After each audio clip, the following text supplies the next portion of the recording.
Hello, this is Justin with ChessGoals, and here I'm going to bring you a game analysis of Pal Benko's game in the Benko.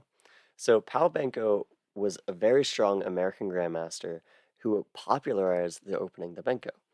And I wanted to show this to you guys today because I wanted to hype you guys up for the Benko. The Benko is a great opening because it just really is hard to play for white. So we're going to show you how strong the Benko is with this game, and we have a Benko course coming out very soon, so stay tuned for that. So let's get into the game. White plays d4, we play knight f6, c4, and now we challenge the center with c5. After c5, white usually grabs more space in the center, playing d5, and now we play b5. This is the move that characterizes the Benko, and this is the opening that Pal Benko was known for. So after b5, white takes on b5 and accepts or half accepts the gambit, and after a6 takes, now it's fully accepted because they took two pawns. They took our b5 pawn and the a6 pawn. Here, we're actually going to recommend a different move in the course, but this move still kind of shows a lot of the ideas in the Benko, and it's bishop takes a6. So this is what Pal Benko played, and then knight c3, d6. Now we created the square for our knight, and we're controlling the center. Knight f3, g6. This allows our bishop to go to this nice g7 square where it can work wonders on this long diagonal. So after g6, g3. So both sides kind of do the same thing. Both sides keep their king very safe and fianchetto their bishop. But our bishop's going to be a lot better than their bishop because it's on this nice long diagonal where there's no pawns in the way, whereas this bishop is going to hit their own pawn here on d5. So we keep developing, knight b d7, rook e1, and now we play this key move, queen to b6. So the reason we play queen to b6 is here we're putting pressure on b2. So if white ever moved this bishop out of the way, say bishop to f4, that would allow us to play queen takes b2. So what this does is it kind of ties white's bishop to the square. So after this move, it is kind of hard for white to come up with moves. I think white's best move is to do something like queen c2, but it's really natural to try to develop the rest of their pieces, which is what makes this opening so hard to play for white. So here, white actually plays e4, and e4, again, makes a lot of sense. It's a very natural move, gaining space in the center, and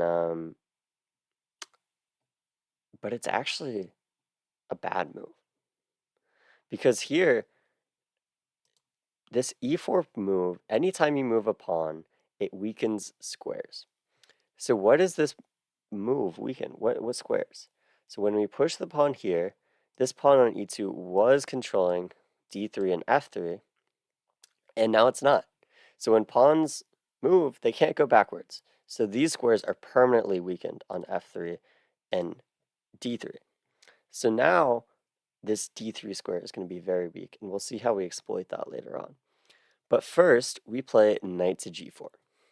Now, knight g4 looks a little weird because it doesn't really come with a threat. But this is a common idea in the Benko, to play knight g4 and bring the knight back to e5. And from e5, we can trade with the f3 knight, where that really opens up this diagonal for the bishop. And this piece right here is actually white's best piece in the whole game. It's the best minor piece that white has right now, so trading it off would be good for us. So queen c2, we keep on developing, rook f b8, and now we could have played knight e5 here, but we wait because now white gets a little annoyed with this knight on g4 and plays h3. So we kind of gained a tempo by waiting to play knight e5. So now we play knight to e5. They take, we take, and now we see why e4 was such a weak move. It just weakened a lot of squares because now knight d3 is coming, and knight d3 is just a beautiful square for our knight. So here, knight c4 is also another idea, kind of putting more pressure on b2. So either way, c2 or sorry, c4 or d3, we're putting a lot more pressure on b2. So what white does is plays b3. So now this b3 pawn is protected by the a2 pawn. And now we play knight d3. So knight d3 is actually a slight inaccuracy. Black's best move here is to play bishop d3. And now what this does is just allows for a ton of fun tactics in the position. If queen's a d1, now this queen is no longer protecting this knight. So what can we do? Knight to f3 check. We open up this attack on the knight. So after queen takes f3, bishop takes c3, and now we're forking both rooks, so we're going to win a whole exchange. So queen d1 loses an exchange, and queen d2 is even worse because we just play queen to b4. And this is kind of a harder move to play because it's more quiet, but it's super, super strong because we're just adding pressure to this knight, and it's very difficult to relieve. So for example, if white plays any old move, we could play queen takes c3, sacrificing the queen, because after queen takes c3, we just played knight to f3 check, again unleashing the attack from the bishop. After bishop takes f3, bishop takes c3, we're going to win a lot of material. So there's a lot of tactics in this position, and after queen b4, bishop b2 kind of feels like a natural move to support this knight, but then we have the beautiful move, knight to c4. Because this pawn is actually pinned. If we take it, if white takes it, then we can take on b2. So for example, takes, and this bishop was protecting this knight, so now we can take it. And although we're down a pawn here, black is completely winning. If the queen trade happens, we just take back with the bishop and win an exchange because we're forking the rooks.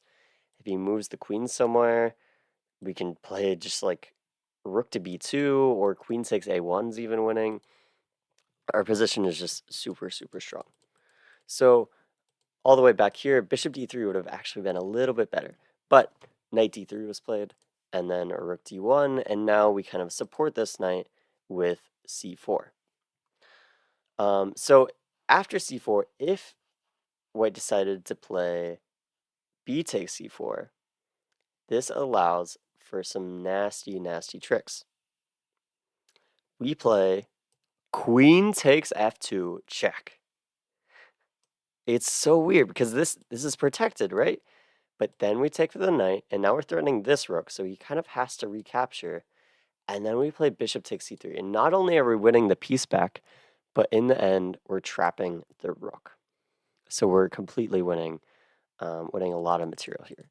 So c4 is a really cool move, unleashing this attack here. So to deal with this, white plays bishop e3, attacks our queen. We play queen b4, so now we're attacking his knights. Then white plays bishop d2. Now they kind of looking at our queen here. So what do? We go back to c5. So this kind of maneuver from b4 to c5 looks kind of funny. But if white plays bishop e3 here, what we can do is play c takes b3. And the reason this is so good is because if this queen is on b6, this wouldn't really be a good move because he just takes back. But if he takes back here, now we can play queen takes c3 and we're just winning a full piece. So we can't really take back, and if he takes our queen, we take their queen, and everything in the world is hanging for white. This rook is hanging from the pawn attack, this bishop's hanging from this pawn, and both this knight and the rook are in serious trouble because of this bishop on g7. So everything's hanging for black, we're just completely winning. So bishop e3 actually does not work. So white plays rook to f1, and now we take on b3 anyway.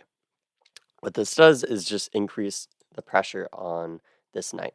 Now this knight has another attacker, so this can never work because we just take on c3. And we add another pin.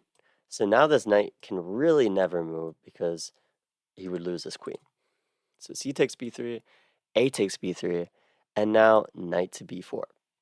Knight b4 just wins in exchange because now we're attacking the queen and we're attacking this rook because we move the knight out of the way of that diagonal. So the queen moves to b2, then we play rook c8. Rook c8 looks weird because we could just take this, and that's a perfectly fine move, but the Benko is about pressure. And Pal Benko doesn't want to relieve the pressure. He wants to increase the pressure. So instead of taking the exchange and kind of liquidating into just a winning endgame, he just plays rook c8 and just asks the question, how are you defending this knight? Because it's very difficult to defend. If rook c1, we just play knight d3, and then he's in big trouble because we can just take that rook. So queen a3, and then bishop takes c3. So we just take the free piece, and then after bishop takes c3, queen takes c3, rook fc1. Again, we're up a full piece here, so black is just completely winning. We just play queen d4, bishop f1 was played, and we don't even play bishop takes f1, complicating it a little bit. It's still winning, but this really beautiful move, rook c2, just ends the game on the spot. Because now queen takes f2 and queen h2 is a serious, serious mate threat. So here, white kind of has to take on c2, and after taking on c2, knight takes c2, and this fork is going to be deadly. So not only is white losing, not only is white down a piece, but now they're going to be down a piece and a rook. So this is just dead lost. They could give up their queen, but that's not going to help very much. So I thought this game was a great way to show a lot of different tactical ideas in the Benko. There's a lot of really cool tactics. It's not really a I'm going to mate you kind of gambit or attack. It's just a slow positional, like my pieces are going to be better than yours, and therefore I'm going to have a lot more tactics than you. So it's really a cool opening, and there's a lot of really cool ideas that I invite you to explore. And if you want some more Benko content, we are making a Benko course that will be available in the near future. So make sure to subscribe and watch out for that. Thanks.